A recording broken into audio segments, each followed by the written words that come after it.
Welcome to the last of the Col-Hi Wildcats 1982 podcast, brought to you by Dietzel Man Productions.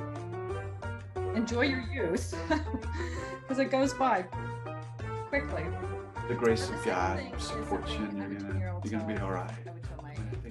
Seize every single moment because of this simple fact. You can't get more time. To my high school self, I will say, get over yourself. Life is a series of lessons. Some of them are far more expensive than others, right? You are worth it. You are worth it. Don't ever doubt yourself. Know it. Say it. It's breaking us into this first. Hopefully, from anybody. Hey, this is Scott Townsend. Welcome back to the last of the Col-Hi Wildcats 1982 podcast. Thanks for joining us today. Today, I have with me one of the Wildcats from long ago, 39 years ago now, all the way from San Diego. It's Amy Wallen. Amy, how's it going? Going pretty well, Scott. Thanks for having me on. This is fantastic. Man, San Diego. When I think of San Diego, I think of the ocean, 75 degrees and no humidity.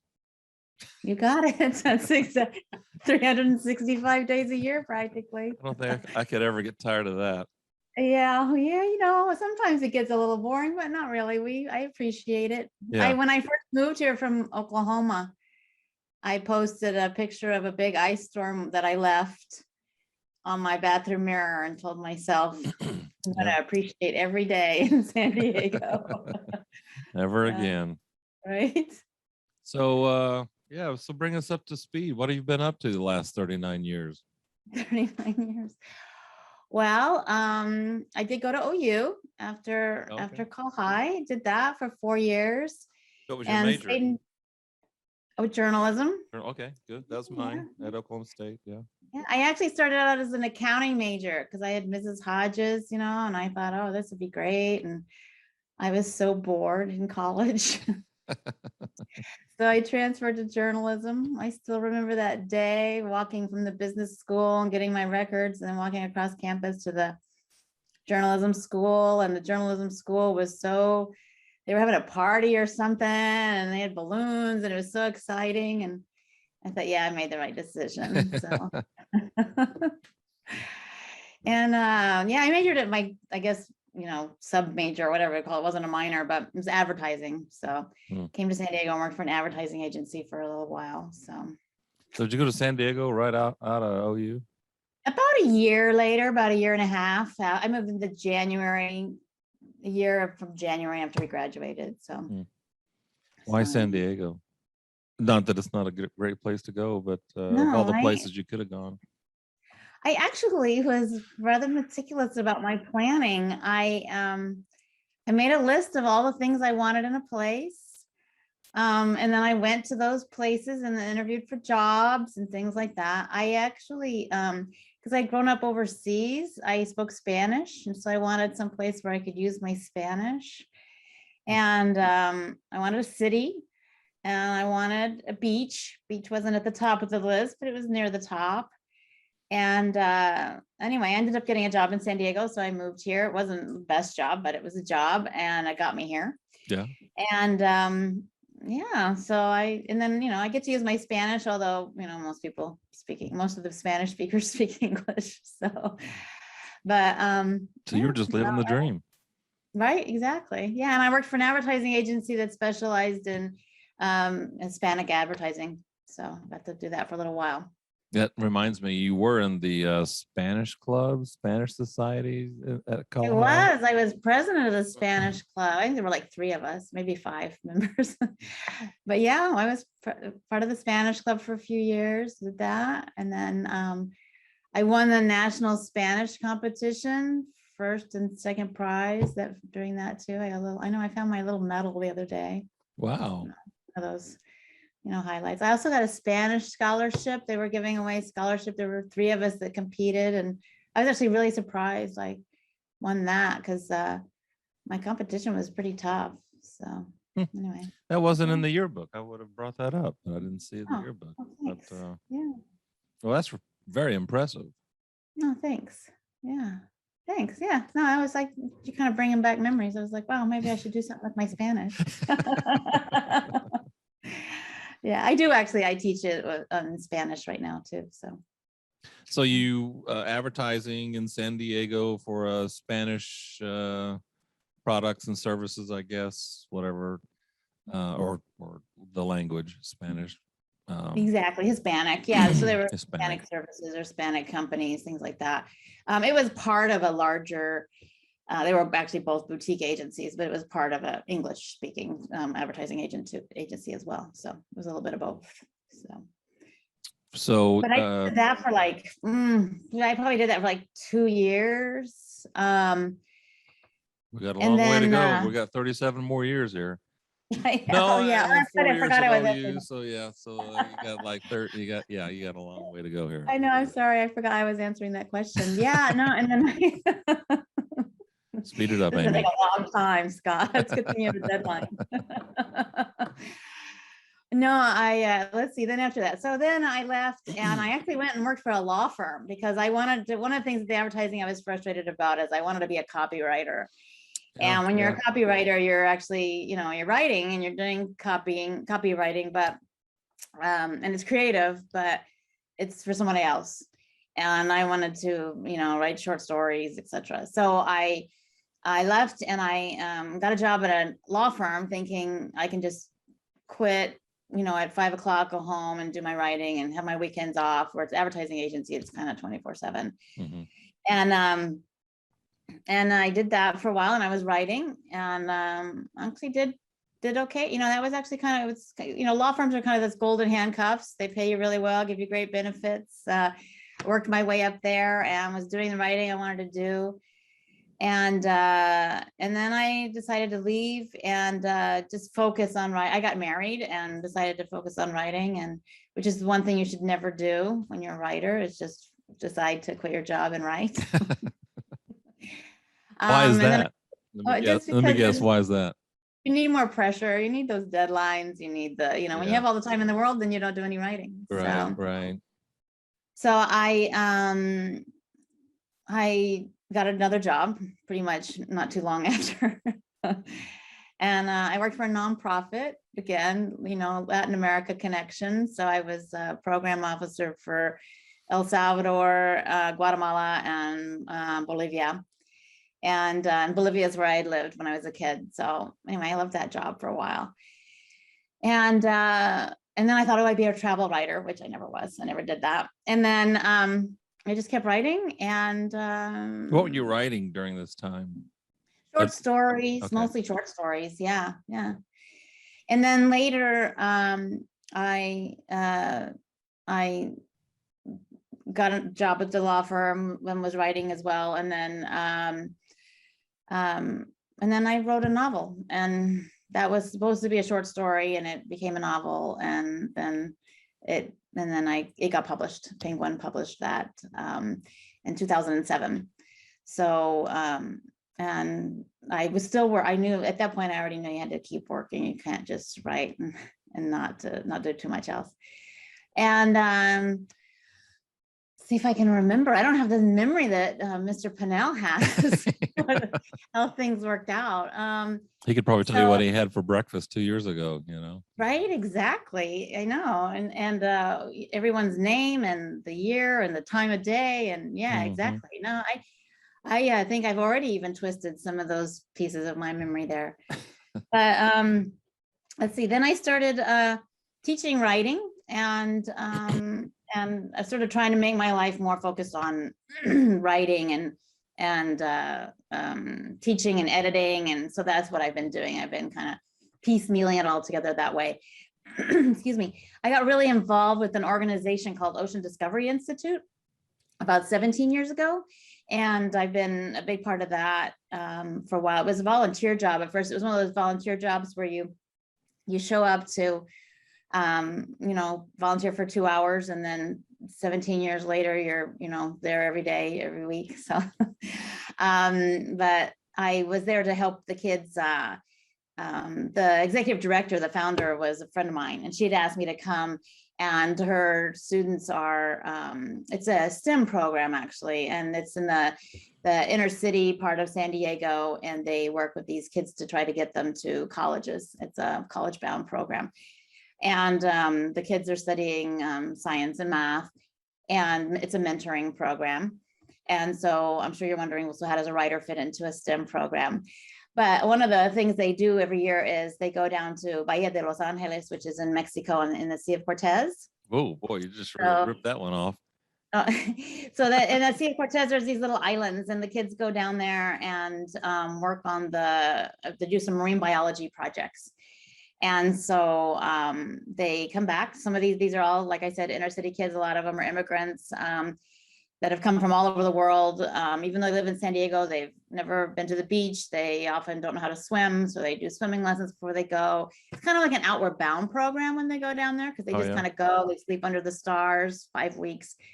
Anyway, my friend, the founder, had asked me to come and teach the kids how to write their reflections of that time down there. And it became such a big part of what they did every year that we grew the writing program part of it. And then eventually I collaborated with PEN America, which is an organization that focuses on freedom of expression. And we, like they help journalists that get imprisoned, get out of prison and things like that.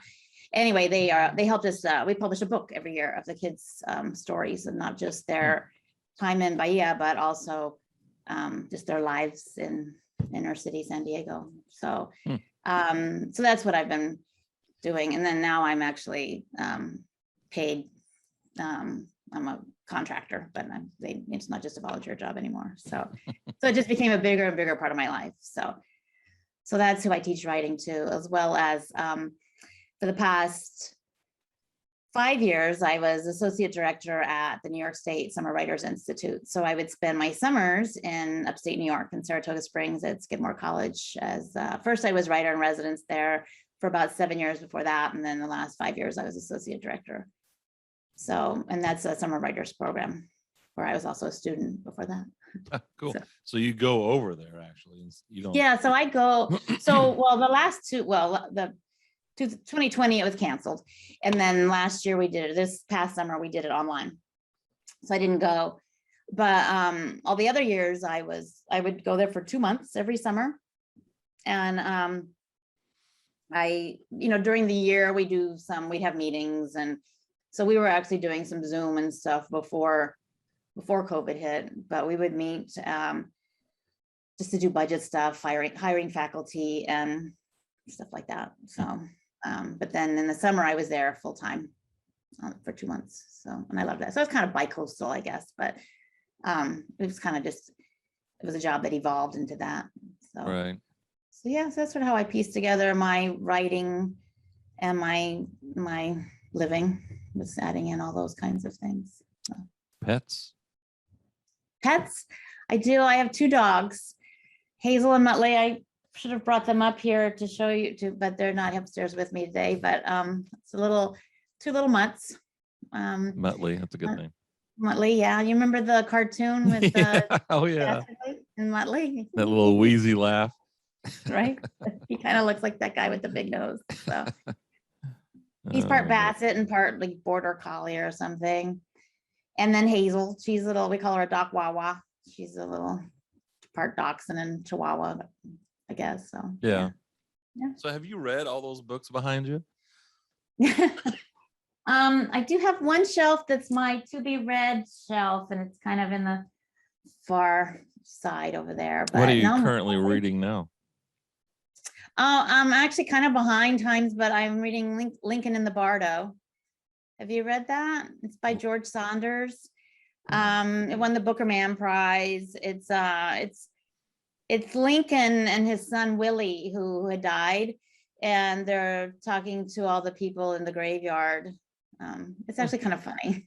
It sounds, that's cool. It's it's serious, but it's funny too. But it's actually kind of an interesting take on Lincoln. So I finished yesterday. I finished Ron Howard's book, The Boys. Oh, how was it? It's really good. Of course, I like anything that has to do with movie making or behind the scenes, that Uh-huh. kind of stuff. And it's good. And then I instantly started Titan by Ooh, Ron Chur. Yeah, it's a thick book, but is that a good one? I don't know. I just started it last night. I literally finished this one and then picked up this one. And my wife's Oh, like, wow.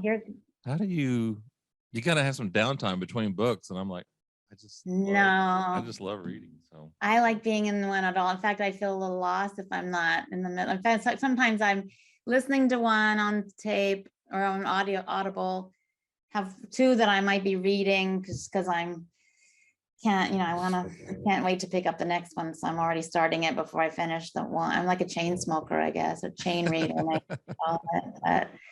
But have you read, if you like The Boys, have you read, I'm not going to remember the title, but it's Martin Sheen and Emilio Estevez, and they had a ghostwriter, or she was not a ghostwriter, she's considered a co-author, but she was a really good friend of mine. Her name is Hope Edelman, but she wrote a book with them, and I think it's called On the Camino or something, but it's about Emilio and his father, Martin Sheen, doing the Camino in Spain together.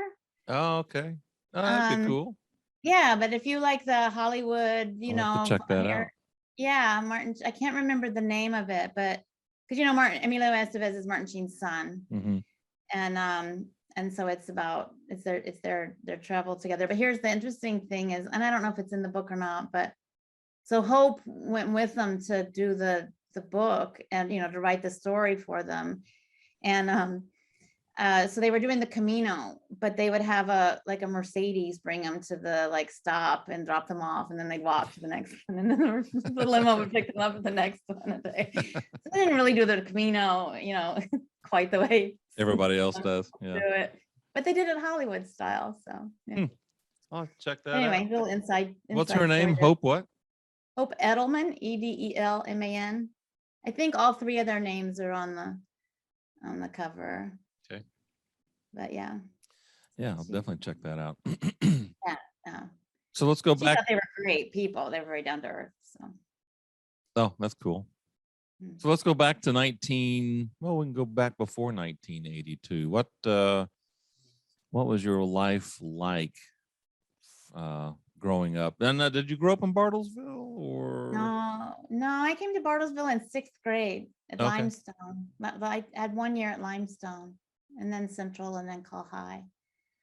But my family lived, was Phillips. My dad was a Phillips guy. So he was in exploration. He was a geologist. So we lived overseas. We lived in Africa and South America. Oh man, and that's cool. Before that, Nevada, Louisiana, all of that. So Mississippi, Alabama.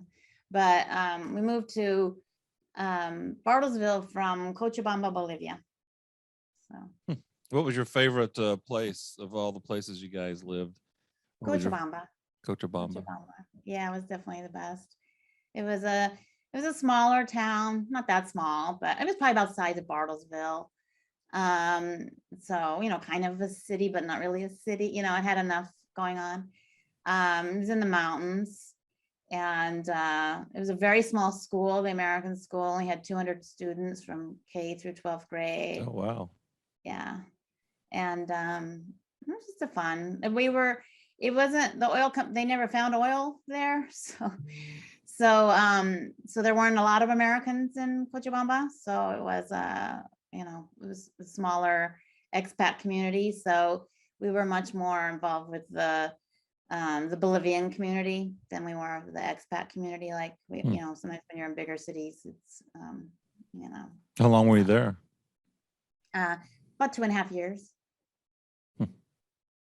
What y'all do for fun over there with the Bolivians? Actually, just what we do for fun. Well, we would go to the mountains a lot. We'd go on picnics up in the Andes, above the clouds.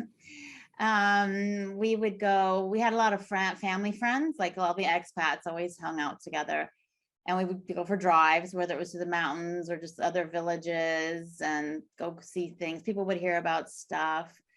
Oh, I know what you're getting to, actually. One of the things we did, that actually was in Peru, but one of the things we did was my family had heard about a dinner party at a dinner party, they had heard about this place where you could go and dig up pottery. And so my family went out one weekend and with another family, and we went digging for pottery. But it turned out to be the biggest necropolis in the world, which is basically an Inca graveyard. And so we dug up. We had these kids. Wait a minute. What? I'm gonna look stupid here. Necropolis. What's a graveyard? Okay, a graveyard. Okay, the biggest graveyard in the world. Yeah. Wow. It was an Inca graveyard. And these Peruvian kids came over the hillside and asked us if they wanted us to help them dig. And my parents said yes. The other parents did. So I was like 7 years old. And they started digging. They had it all plotted out and where to go. And then suddenly we started realizing they were basically digging up an Inca grave. They pulled out the body, they took the skull by the hair and flung it out of the grave. My mother was like, put that back. Oh, wow. Yeah. So no tombs, I guess. They were just buried in the dirt. Buried in the ground. They go down several layers, and they bury everything with the person. So there were lots of pots and lots of okay. Levels of, and then some of the pots had food. They had the dog was in there with the skeleton of the dog. Oh, wow. The person was mummified, so they were wrapped in cloth. All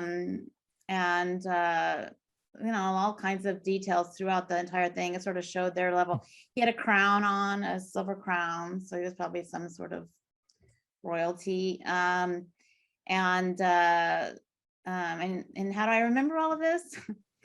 My parents brought it all home. Let's see what else was in the grave. Oh, and then when we were leaving, I just remember the boys running back, like our cars were driving off full of stuff, and the boys were running back to the grave. And I remember my parents saying, oh, they're probably going back to get the gold. And everyone was kind of laughing. But then years later, I was researching it and finding out like what were we really doing there. And and I guess there was supposed to be gold underneath the bottom. So maybe they did go back and get the gold. Wow. Yeah, I don't know. But so you brought. I'm hoping those boys are richer than we were. That's all I can say.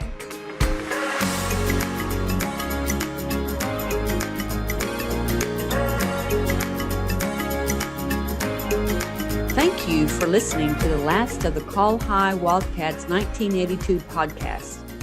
And we'll be right back after this.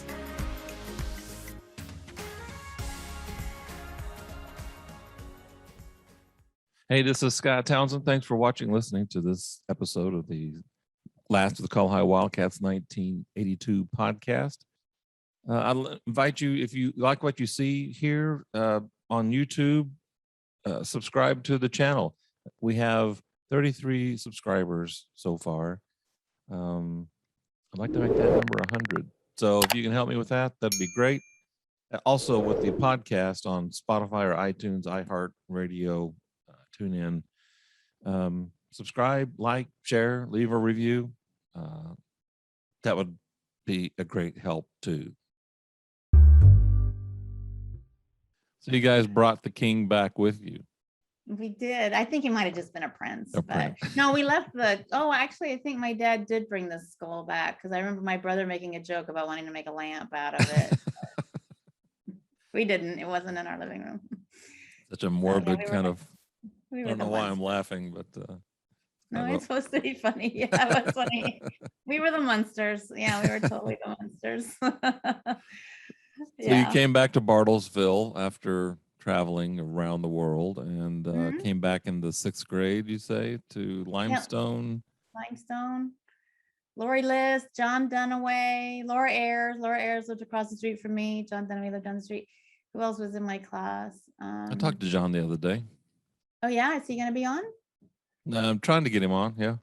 All right, good. Good. All right. Yeah, we have the same birthday. The only reason I know that is because we had to write our autobiographies in 6th grade. And oh, yeah. Yeah. But Mrs. Stein, God, I can't remember. I believe I remember her name. So when you get to College High, your senior year, I'm kind of fast forwarding here just a little bit, but you can go wherever you want. What was your senior year like? My For senior you. year. Oh, I actually had, I just thought of this. I love the way memory works. It just kind of pops out. I had forgotten. I had like, I think they called it work study or something like that. So, or maybe that was my last semester, but I only went to school half a day, I think, because I went to work in the afternoon. I got, I had my boss sign a thing that got me out of school. I don't know why I would want to do that, because I still had to go to work. It wasn't like I got to go home and play. But or Was it an maybe internship or was it actual work or? Yeah, I already had a job. I already had an after school job. I worked at maybe you remember it, Sarah Lou Figure Salon. I just love the name of that. It was before the days of aerobics, and it was I don't remember. Yeah, it was just this place. Where in was that it? little East, was it East Village Mall or East? It was, do you remember where the Singer sewing machine or where that cheese shop was? It was that strip mall across from where like Vandiver's was, whatever that mall was. Was that Eastland was where the Vandiver's was. Right. And then across that street, whatever that was, that No Water. No, that wasn't. No, it No was 75. Okay. Oh no, 75 was the busier street, Yeah. right? Yeah. Oh, the one that was between Eastland and that other Pennington Hills. Pennington Hills to the north. Yeah. Okay. I don't know north and south. Yeah. So Frank Phillips, across Frank Phillips, when you go Okay. north. Yeah. Frank There's Phillips the Boulevard. Okay. Pennington Hills, And there was the Penn Theater, and yes, exactly. There was another theater there. Exactly. So in the corner of that mall was the little Singer sewing machine shop. Okay, I'm with you on now. The very corner Okay. was Sarah Lou Figure Salon. Okay. And it was one of those places where so ladies would come to get, in shape. And they wore leotards. This was so like what the day and remember those machines with the belts that like vibrated? We had those. They just jiggle the fat, And my job was to measure people and weigh them when they came Document in. their weight. And I had these little charts, and I kept track of their weight and measurements. That reminds me, I have this list here of trivia. The song of okay, I'm gonna go down the list of songs and see if you recognize them. Okay, I'm so bad at that. Okay, go ahead.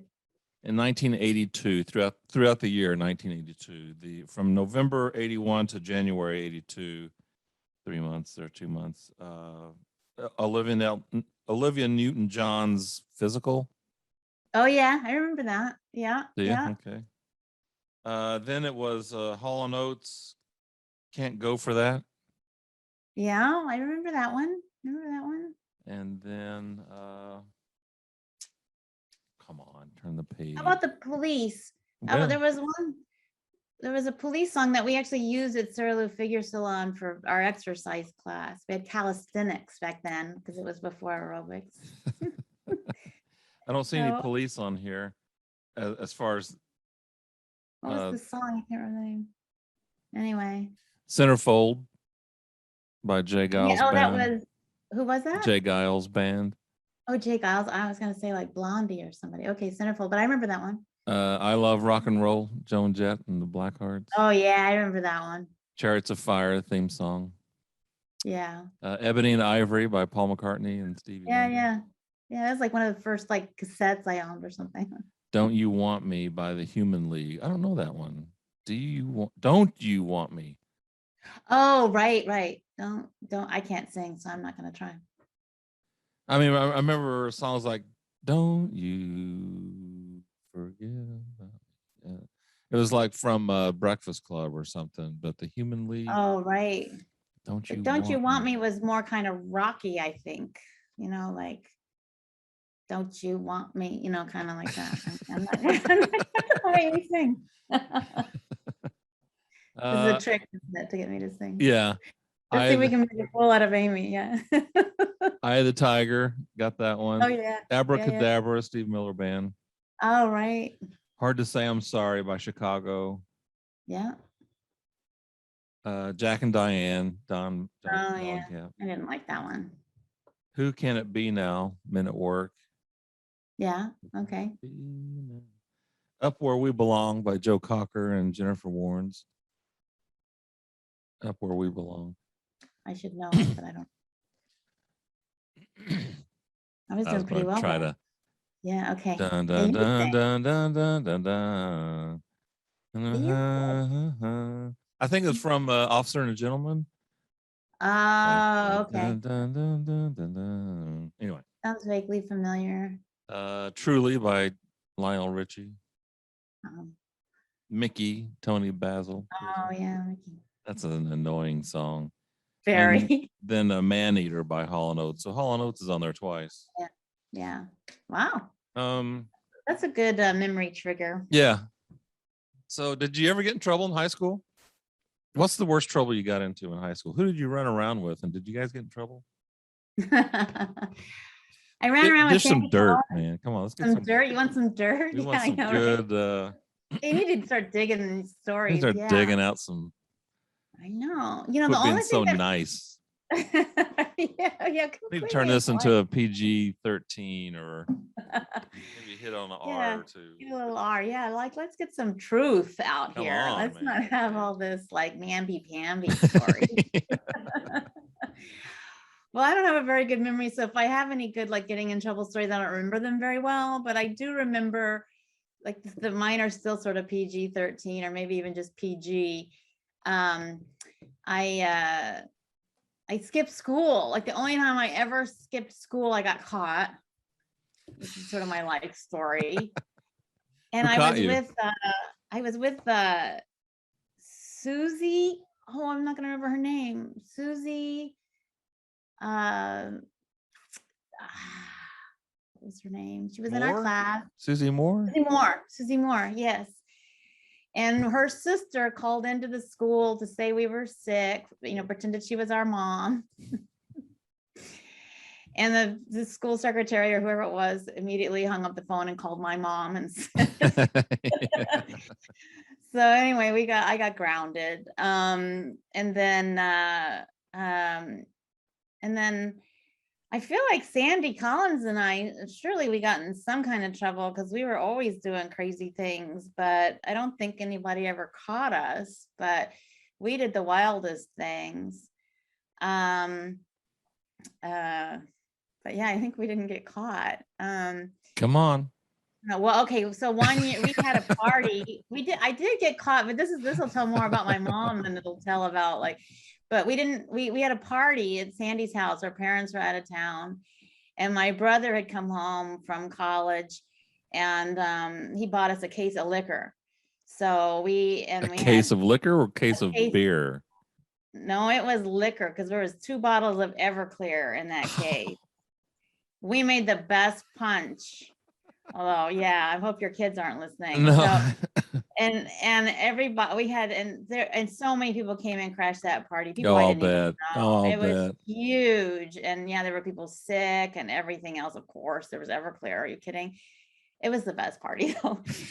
and then Did you mix it in the bathtub or did you? We had liquor left over, so I put it in my closet in my bedroom behind my guitar. And I came home from school about a week later and my mom was downstairs. She had bought that. Do you remember those where you could put little stickers on your guitar to learn how to play? Yeah. She had bought one of those so she could teach herself the guitar. And she was downstairs trying to learn how to play the guitar, but it was my guitar. So I knew she'd moved my guitar, which was hiding that liquor box. And as soon as I walked in the door and walked past the family room where she was, I heard her say, "Amy?" And I was like, shit. But I went in and she said, what were you doing with all that, liquor in your closet or that Everclear? I think all that was left was the Everclear. Or maybe he bought us a case of Everclear and all that was left was 2 bottles. That might have been. Oh my God. It makes you sick just thinking about it, right? And so my mom said, and so at that point you just fess up, right? Because what are you gonna do? Because Yeah. you know, she's got the evidence. And so I told her, and she said, well, you just need to be careful. And I went upstairs and the bottles of Everclear were still there. So I think Sandy and I, you know, had another party the next weekend. I don't know. But you were careful. We were very careful. Yeah, we only invited a select few. But Oh, man. that's one of those stories. Yeah, Sandy and I used to do. Oh, another time we were I had a stick shift and I didn't know how to drive stick shift, and neither one of us had our license yet. What kind of car And was it? It was my mom's Mustang 2, you know, the hatchback. Right. And we lived in Woodland Park on Kenwood Drive, and you know the Kenwood is very steep. And in fact, the school bus wouldn't go down it, you know, in the winter time with the ice. And then our driveway was just as steep. Oh, So it was yeah. Oh, yeah. So we got Murder for a stick shift. Yeah. Oh, and we got the car out of the driveway, and then it rolled down, so we were able to get it going. And I think we even, if I remember right, I think we went to Tulsa. I mean, my parents were out of town, so we were, you know, both of our parents, you know, Sandy and I, we were both, our parents would be gone. We did all kinds of things, but I swear, I think we went to Tulsa, and I think she knew how to drive stick shift, or anyway, but you know, that like this, you know. But then when we got back, we had to get it up that hill and then Up the in driveway. the driveway. Oh my Oh God. my God. It was so fright. We did it. And I don't think the parents ever knew, or not my mom, she knew, and she just didn't say anything. I don't know. Really but wearing yeah. out that clutch. Yeah. Mm. Yeah. So yeah. So those are my like, we didn't get in trouble, but we should have gotten in trouble stories. Maybe that's what my stories are. I should have gotten in trouble. What teacher most influenced you in high school in your senior year? You know, I've been listening to all of these podcasts that you have, and so it's sort of interesting because I'd forgotten so many of their names, but then they brought back so many memories. And of course, Mr. Love, I remembered because you remember that name. Mhm. But I wouldn't say he was my biggest influence, although I noticed that I think it was only Keith Clark who fessed up to the fact that everybody cheated in that class, and everybody else was talking about what a great influence he was. But I didn't cheat. I was too chicken. But I think actually, you know, somebody else reminded me of, maybe it was Chris Hayes when I was listening to hers. She was talking about Mr. Simmons. Mhm. And I remembered him too as being, you know, he was English lit, and which was interesting because that's what, you know, I ended up doing, was becoming a writer. But I really liked his class because he just did some fun things with stuff that was a little hard to get our heads around sometimes, you know, with some of the Canterbury Tales and things like that. And a couple people mentioned the reading of Beowulf, and I can't remember if I really remember it or if just everybody keeps bringing it up if I actually remember doing that. But I do remember the stuff he was doing with the Canterbury Tales. And then we had to write an essay on who our hero was, and I was kind of being a little bit sassy, so I did mine on Winnie the Pooh. And but he really liked it, so then I was kind of enamored of him after that. And Winnie the Pooh is still my hero. So. All right. Who is your hero? Why Winnie the Pooh?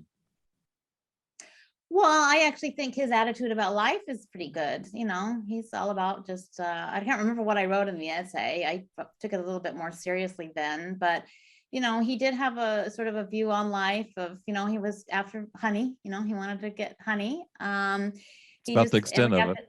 Yeah. Every afternoon he liked to have a little something to sustain him. You know, he liked to have tea.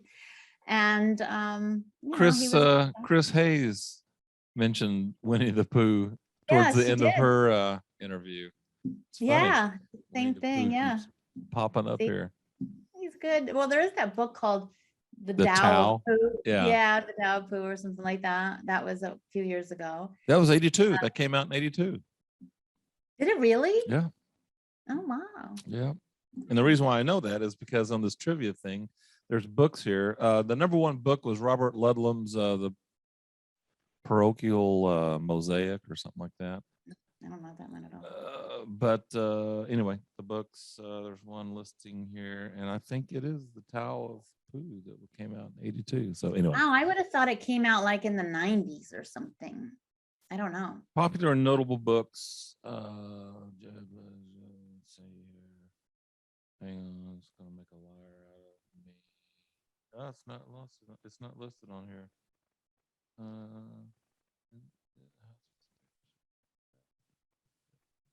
Well, I guess we could fact check that. Maybe somebody can fact check that for us. But seems like I saw that on Goodreads or something. That Yeah. I was looking up. Oh, now I'm really popular books in curious. 82. So yeah. Yeah, Well, hang on. I have to look it up. When was it? When was it? See, this is what we do now, right? We're just looking that's right. stuff There's up, no such thing as an unanswered question. right. Just Although I have one for you. I have Oh, one okay. that no one's been able to answer. oh, okay.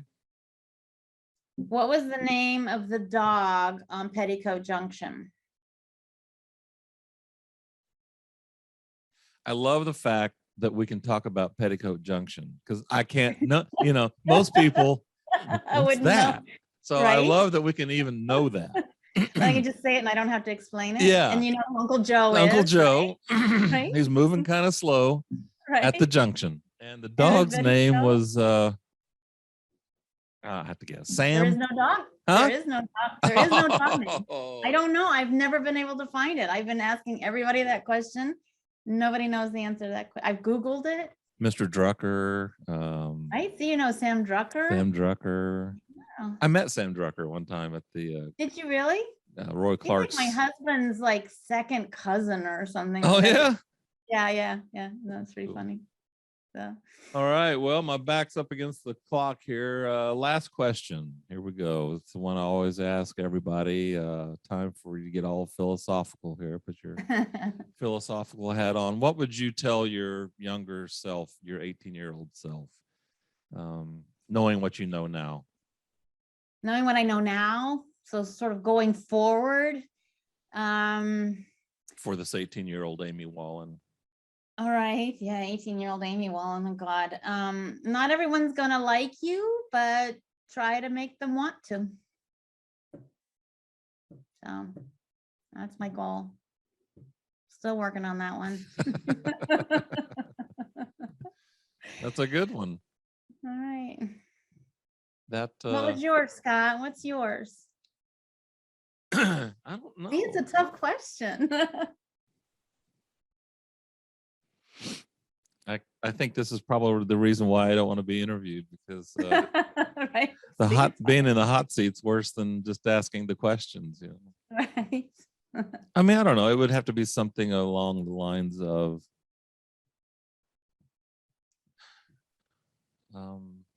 Like, what do you wish you knew then that you know now? don't be so worried about what people think, Yeah. because they're probably not thinking about you as much as you think they are. No, they're thinking about themselves. They're thinking about themselves. Right. And just, yeah, don't be so worried about what other people think about you. And I knew what I wanted to do back then. It was very crystal clear, but I just let too many factors talk me away from it. And I should have been more dogmatic about it. I mean, I had always wanted to work for Disney ever since I can remember that clear as day. So the fact that I actually got to go was a huge win in the making a dream come true department. Right. Making little Super 8. That was so funny because in the boys, Ron Howard got a Super 8, not Super 8, an 8mm camera. And he would shoot movies in his backyard. And that's exactly what I would do. When I was reading this book, I was like, oh my God. Wow. He was talking about editing his little movies with, and I know exactly what he was talking about. It was a little editing machine that had two wheels that you turn and you see the little image in the middle. Then you had like this little thing that you cut the film with. And then it had some some tape to tape the film together. And then, so you edit it. That's great. And I knew exactly what he was talking about. And I had wanted to do that my whole life. And I think that's why I do stuff like this now, because it's still kind of journalistic. It's still Right. kind of like a documentary. It's kind of filmmaking because I'll spend all kinds of time editing this episode together, like I do all the other episodes. And that's just my wheelhouse. I should have stayed. I should have. That's a horrible phrase. Woulda. Yeah, shoulda, So coulda, woulda. and so this kind of helps meet that dream, this project. Lights, camera, microphone. Right. No acting. You don't need but, Disney to do that though. No. You don't need Disney to do it. So you're good. You're doing it. and I need to have you on the other show, the Scott Townsend show, to talk about writing. Definitely. I'd love that. What are the 2 books that you've written so that everybody knows, Wildcats know? Oh, sure. My first novel was Moon Pies and Movie Stars. And my memoir is When We Were Ghouls, a memoir of ghost stories. So, and it tells the grave digging story along with other travels stories or other stories living overseas. So Cool. Oh, and Bartlesville's in there. It ends in Bartlesville when I moved to Bartlesville. Staying at the Phillips Hotel. Well, I stayed at the Phillips Hotel when we first moved to Bartlesville. Yeah, we lived Oh, there wow. for like a couple of months. Yeah, or me a month too. maybe. Yeah, I think it Me was. too. We had a Murphy bed in our room. That was Oh nice. yeah, that's cool. Yeah, that was a nice place back then. Yeah, it was. But well, anyway, Yeah. thanks, Amy. I really appreciate your time. Thanks for joining us today and sharing your stories. And I feel like we could go on and on, which is why I want to have you on the other show and talk about the books you've written and talk about writing and all that kind of stuff. So anyway, Great. I'd love to talk about all that. Scott, thank you. any Thank you last for words to the Wildcats out there? Oh, well, I just am enjoying all of these podcasts and hearing about everybody. So I look forward to seeing everyone in 2022 when we have that 40 year. Can we really say that reunion? So, but thank you, Scott, for doing this for all of us. It's really incredible. So thanks for everything, and I look forward to what comes next. Awesome. Very good. Well, for Amy Wallen, this is Scott Townsend. Thanks for watching, listening to the last of the Col-Hi Wildcats 1982 podcast. Have a great day, and we'll talk to you later.